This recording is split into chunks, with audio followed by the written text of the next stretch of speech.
Je suis une dingue de dire ça sur TikTok. Je vais pas me faire que des amis en disant ça, mais il faut absolument que quelqu'un le dise. Je pense que lorsque l'on sait qu'on a des prédispositions à être quelqu'un de dépressif et qu'on a un long passé de dépression, etc., et qu'on est quelqu'un d'instable, pardon, on devrait réfléchir sérieusement avant de faire des enfants. Je m'explique. Pour avoir un enfant, selon moi, il faut être solide psychologiquement et émotionnellement afin de pouvoir donner un avenir de sécurité à cet enfant. Un enfant, c'est pas un médicament, c'est pas une thérapie, c'est pas un pansement, il va pas te soigner. Et un enfant, surtout, n'a pas demandé à être là, c'est ton choix. Et moi, je trouve ça égoïste. Je ne parle pas là du baby blues, ni de la dépression postpartum, parce que ça, tu ne peux pas faire un enfant en devinant que tu vas avoir une dépression postpartum ou que tu vas avoir un baby blues. Moi, je parle vraiment des gens qui ont déjà un lourd passé dépressif et qui choisissent quand même, en sachant qu'ils sont instables mentalement, psychologiquement, de faire un enfant. Il faut savoir qu'on ne fait pas un enfant pour que les autres ils s'en occupent. C'est à toi de t'occuper de ton enfant. Donc si tu sais pertinemment que tu n'auras pas la force mentale pour t'occuper de ton enfant, bah je suis désolée, mais moi je trouve ça hyper égoïste parce que non mais je veux être mère, et bah tu fais un gosse. Non.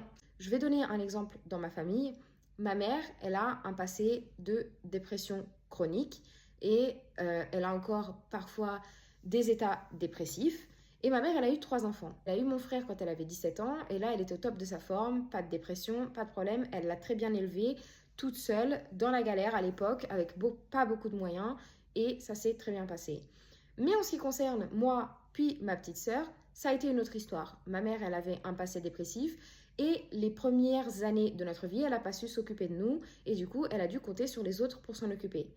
Attention, ce n'est pas du tout une critique que je fais à ma mère. J'ai une très très bonne mère. Ma mère, elle a beaucoup changé et heureusement, ça va beaucoup mieux aujourd'hui et c'est une très bonne maman. Ma mère, elle voit une psy, etc. Elle a fait beaucoup de progrès, mais on va pas se mentir, elle a quand même loupé les premières années de nos vies.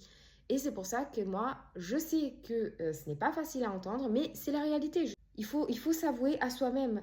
Moi, je vois maintenant en tant que maman d'un petit garçon de 4 mois que vraiment il faut être accroché pour être maman. C'est un bonheur indescriptible, mais c'est fatigant mentalement et c'est une charge mentale considérable. Donc il faudrait réfléchir à 2 fois. Même si tu as envie d'être mère, bah, c'est égoïste, je trouve. Je suis désolée, je sais que je ne vais pas me faire que des amis en disant ça, mais dis-moi en commentaire quand même ce que tu penses. Je suis ouverte au débat dans la bienveillance, bien évidemment. Ça ne sert à rien de venir attraper ma veste, hein. Dis-moi ce que toi t'en penses en commentaire. Je suis vraiment curieuse de savoir là-dessus.